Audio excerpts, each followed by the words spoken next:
So then I wanted to welcome you again to sitting together.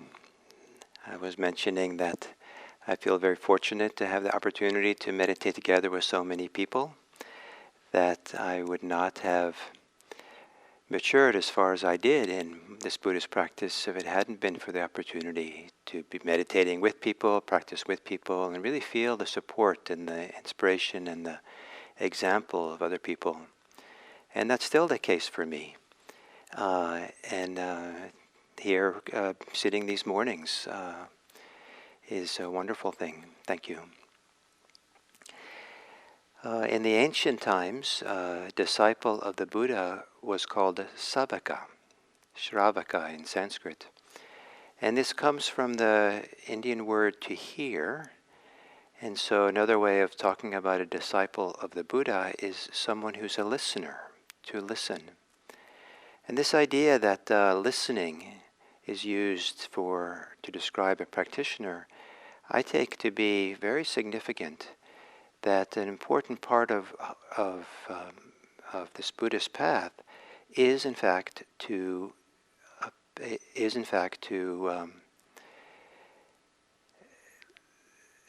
be mindful, pay attention in a way that's something like listening deeply. We listen with inner listening. And listening has this quality of, when we listen to something, the listening itself does not interfere with what we hear. It just allows the sound to come in. Then inside, we might react and respond and do things. But the listening act itself allows what's to be there to be registered. And the contemplative life is a life that we're listening very deeply to ourselves. And in particular, we're listening with our body, or we're allowing the body to listen. That the book of wisdom, the teachings of the Dharma, live in us, as does the depth of our life, what's important for us, what needs to be resolved, what needs to be addressed, what needs to be what needs to be touched and loved and cared for.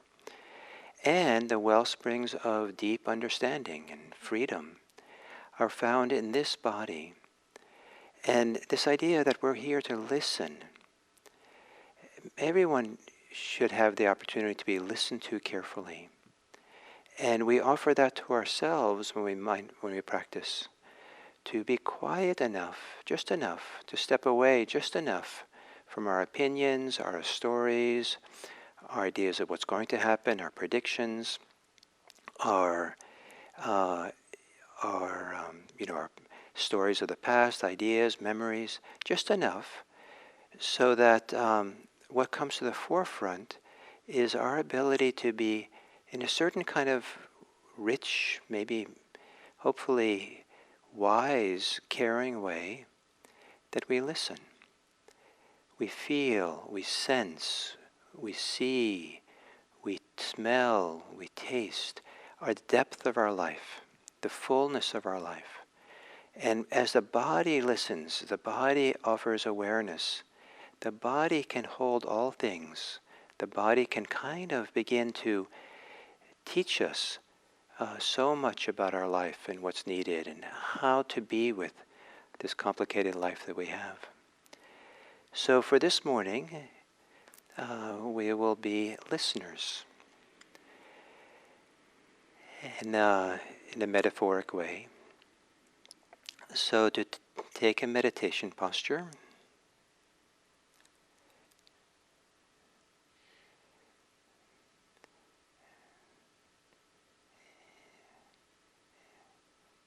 and allow your eyelids to close. Allowing your eyelids and your eyes to rest.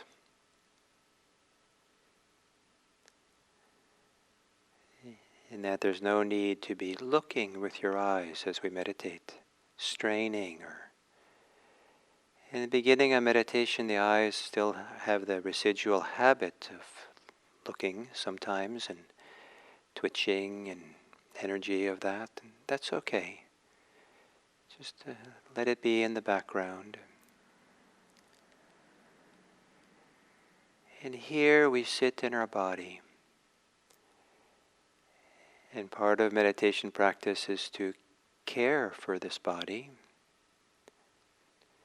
And we can care for it by spending a few moments at the beginning of a sitting, finding a posture, maybe small adjustments, that align the posture or harmonize the posture or establish a posture that you think is most suited for you.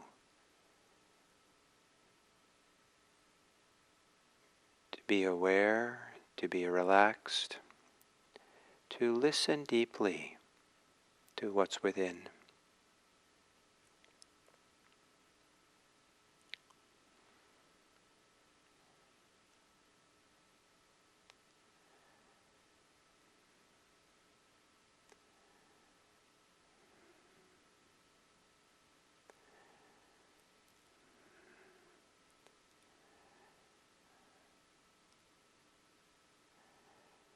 And take perhaps a few long, slow, deep breaths.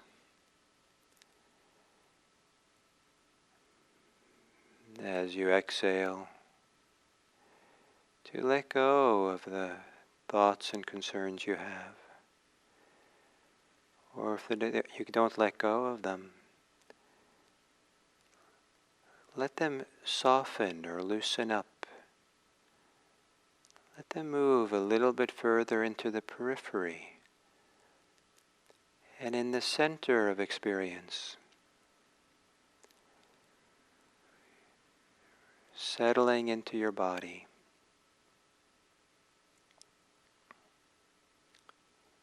In the center of your experience, allowing the inhale to arise and connect you to your body.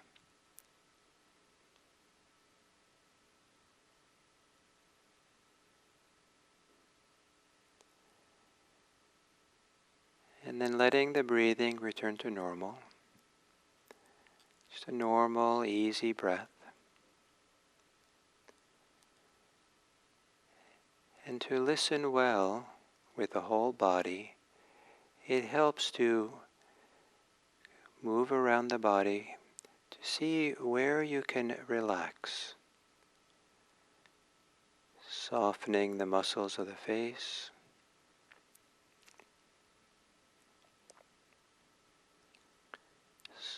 Softening in the shoulders.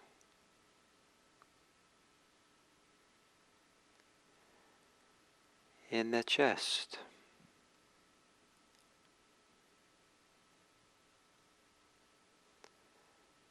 Softening in the belly.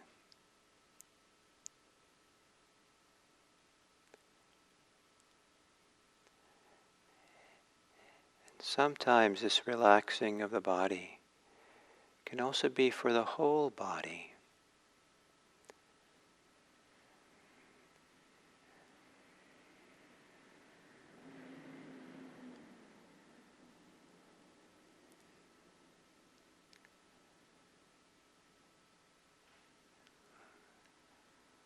Letting the whole body soften so the whole body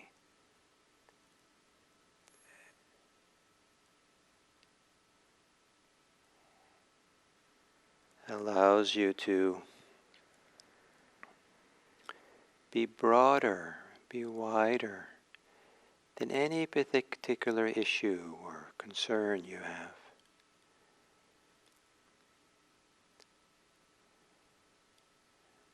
So there's a wide sensing or listening to how it is for you here in the body.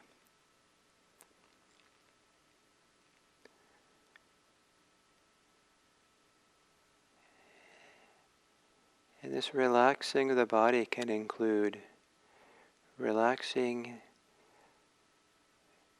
in the area of your brain, around the forehead, behind the forehead, in the back of the head. softening the thinking muscle, letting the mind become quiet, soft, letting go of thoughts and letting the mind become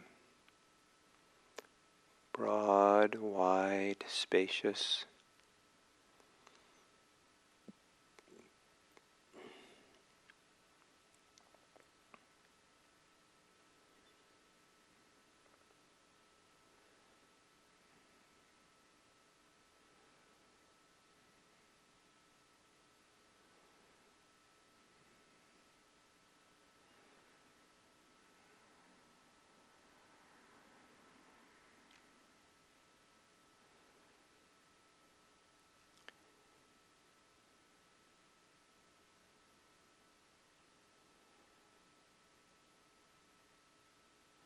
And then, as if the body can listen or sense breathing,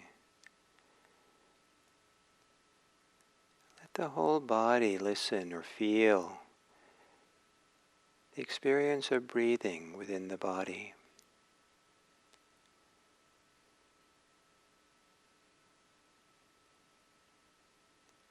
So that the experience of breathing has a physical feeling of sensations of feeling a massage or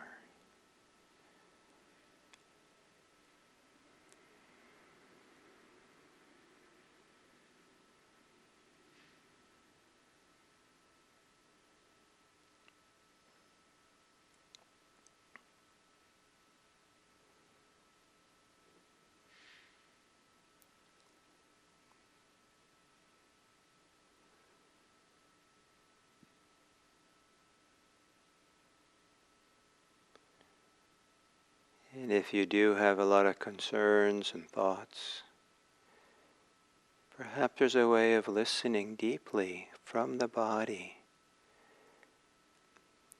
that doesn't participate in the thinking, but which listens deeply to what is, to the depth of it, to the place in the body from which those concerns arise.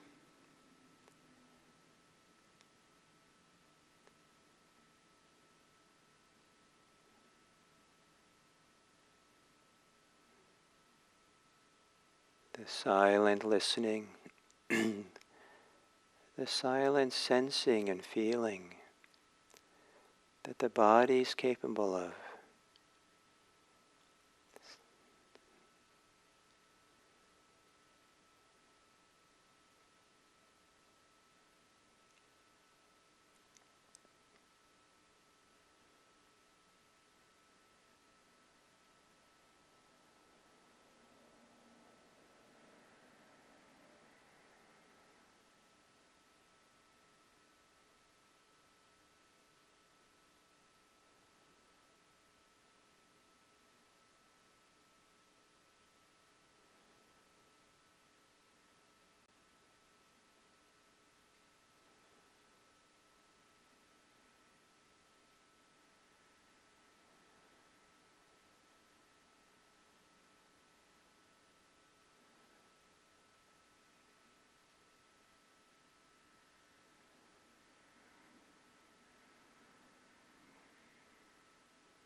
And as we come to the end of the sitting,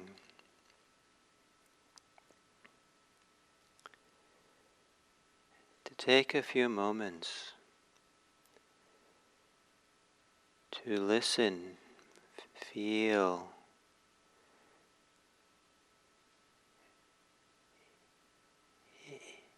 deep inside of you. If you reach deep inside,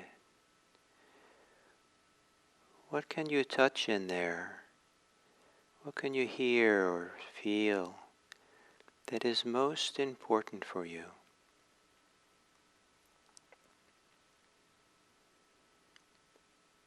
What is it you hold of great value? Not you per se, but the depth inside of you. It's deeper than what you can think about or formulate even as words. What is that place inside? Is there such a place? Sensations, feelings that come with this, with what is important for you. And if there is, even if it's indistinct or it's your own response to this question, what's it like to just sit quietly for a few moments listening to it, allowing it to be there, giving it time and in the light of awareness.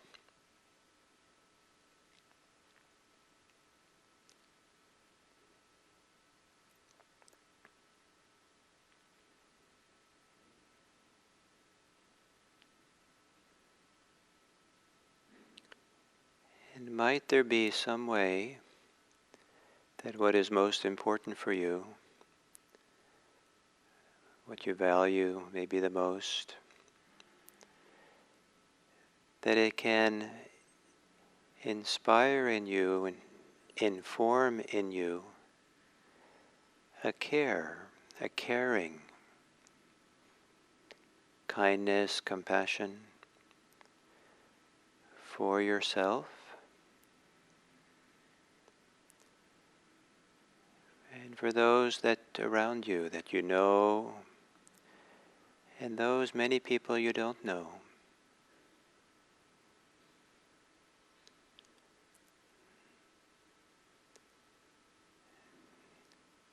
May it be that as you listen quietly to the depths of who you are, that it inspires a greater care, a caring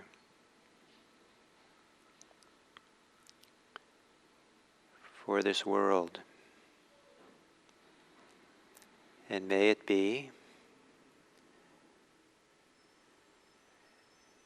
that whatever care you have for this world and for yourself, may it find some expression today.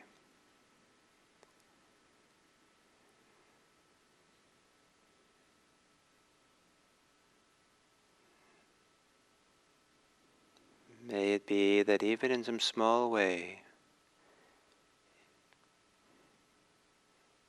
you've made the world a better place for yourself and for all beings.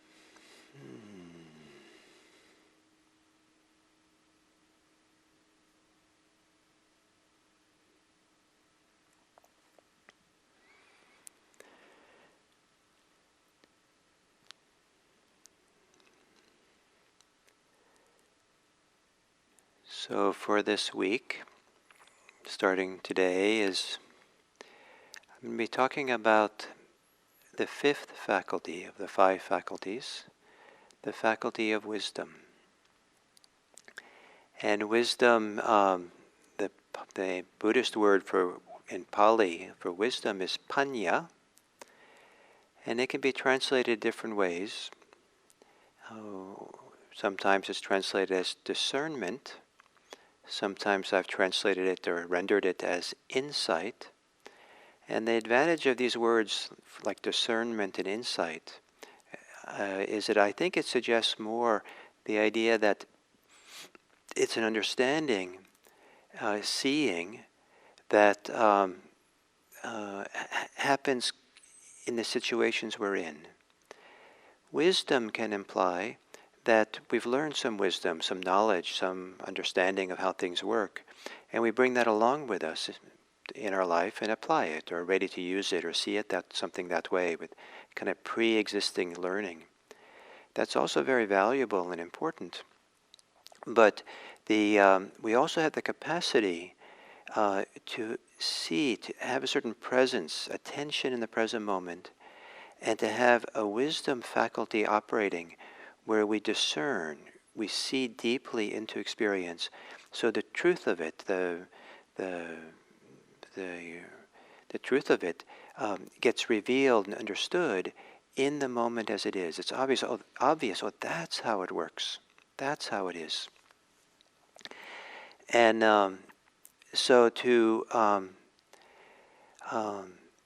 wisdom faculty, it's a faculty, a capacity that we all have, meaning it's just a natural functioning of our inner life.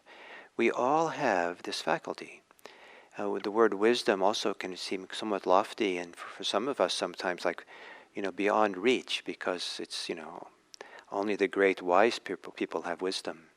But the practice shows us that as we settle in, that listen deeply, as we have the capacity for real attention to what's going on, listening deeply to ourselves, deeply to the world, our psychophysical system will begin to discern what's happening. We'll begin to see more clearly what is happening in such a way that we can respond wisely, respond in ways that are useful and supportive for us in our practice. And this use or the application or the maturing of the wisdom faculty happens gradually over time. And so there's kind of a progress in the cultivation, development, and the ripening of wisdom as we do this practice. And for many people, the first form of this wisdom that arises is the wisdom that arises in the forge of suffering, in the great difficulties and challenges of our lives. It's been said that sometimes an ancient Buddhist saying, I believe, that everyone comes to Buddhist practice through suffering. And somehow something doesn't seem quite right. Something is uncomfortable. Something seems off. Something really hurts and is challenging and overwhelming, difficult. And sometimes the suffering that brings us to practice is when nothing else works. Everything else has kind of not really helped us with the issues of our lives. Sometimes I had the experience of kind of reaching rock bottom. Like all my attempts to try to find a way out of my suffering didn't work. And so finally there was I even tried letting go, but even that didn't work. And so finally with rock bottom, I guess I let go in a fuller way than when I did the letting go. It just kind of gave up, basically. And only then did the practice really arise in me. Not because I applied myself or understood it, what to do, but rather this giving up in this very radical way. I tapped into a simplicity of being. It wasn't my intention, simply kind of where I wasn't trying to do anything anymore, be anybody anymore, or accomplish something, or defend myself, or whatever I did. And just being in that space and then opened up a new possibility. And that new possibility inspired me greatly in doing the practice. So, and I could give you a whole autobiography of all the different ways that I've suffered. And some of us, it would make an interesting story probably for each of us, the autobiography of my suffering. The way that hopefully that autobiography works in Buddhism, it would be that the autobiography of my suffering and how it brought me into the practice. How it really inspired me some way or other to engage in a path that's meant to bring us to the other side of suffering, to bring us not just some kind of relief from suffering, but really a very full release from it, a deep release. And the vehicle for doing that has a lot to do with our own capacity to see, to listen, to be mindful, to be present for our experience. It's not an easy task, but it's a task that's a lot easier if we begin to have faith, at the first of the five faculties, that our whole psychophysical system, when we're listening deeply, when we're present deeply, does know the way towards healing, does know the way, knows the way to resolve these things, and for the path to release, the path to healing what ails us and the challenges we have. And it's a remarkable journey to step away from the story-making person that many times we are. Who we are many times is the story-making mind. And that mind is very small. That mind doesn't really, sometimes it works really well. It creates wonderful stories that are opening and freeing. But it's kind of a very limited part of who we are.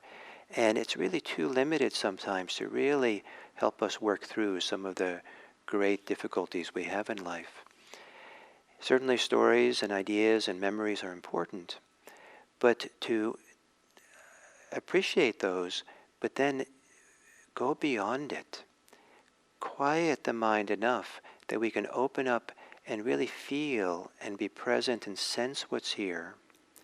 And if what we feel is suffering, then the wisdom faculty is that faculty, that ability, that discernment that says, I'm going to learn a different way. I'm going to find a different way to live this life. And then to have faith that it's possible. There is a practice to be done. And so we see that the wisdom faculty and the faith faculty are mutually supportive for each other. There's a discernment and seeing of a possibility, and we don't really know the outcome of that, or we don't really have an experience for ourselves yet. But then to have faith in that possibility, so to have a discernment and insight, yes, this is my suffering. To listen to it, to not cower from it, to not see it as being hopeless, to have the courage or the kindness, the compassion for ourselves to hold the suffering with both faith, with wisdom, with compassion, with a sense of possibility. And that is one of the functions of both faith and wisdom. The initiating faith, the initiating wisdom that teaches us, yes, it's time to be present. This is the time to hold all this in attention, to listen deeply, to be present for our experience. And how we find ourselves beyond that, how the practice keeps unfolding beyond this initiating a moment of discernment, insight, wisdom, inspiration. Yes, I'm suffering, no doubt. It's okay to open widely, to make space for it, hold it in the body just long enough so that I can be inspired. Yes, I'm going to practice. And then part of the next step of wisdom is to have wisdom or discernment of what is the wise way to be with our challenges and our suffering. It is not only to open to it and feel it. That can be overwhelming sometimes and too much. But to have some wisdom and understanding of how to see the different options and how to be present for what is difficult, or how to be inspired and how to take the next step with our suffering, how to practice with it. And that would be the second form of wisdom that we'll talk about tomorrow. But today I just wanted to basically had two things in mind. One is to just talk to you about the initiating wisdom, and that has a lot to do with suffering and seeing suffering and seeing and being inspired by our faith in there is an other alternative. There is a possibility of freedom from suffering, release from suffering. So that was the one thing I was hoping to convey.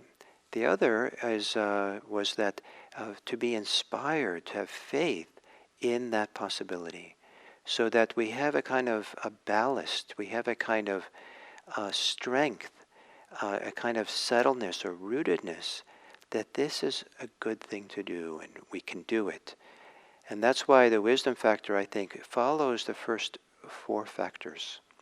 That with just enough faith, courageous engagement,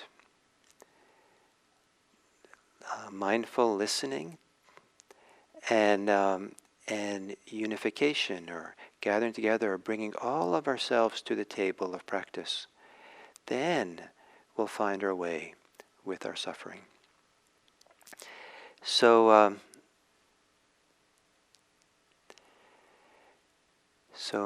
may whatever personal challenges you have, whatever suffering that exists in this world, may it be the forge, the seedbed for the arising of both your wisdom and your faith, and we'll continue tomorrow.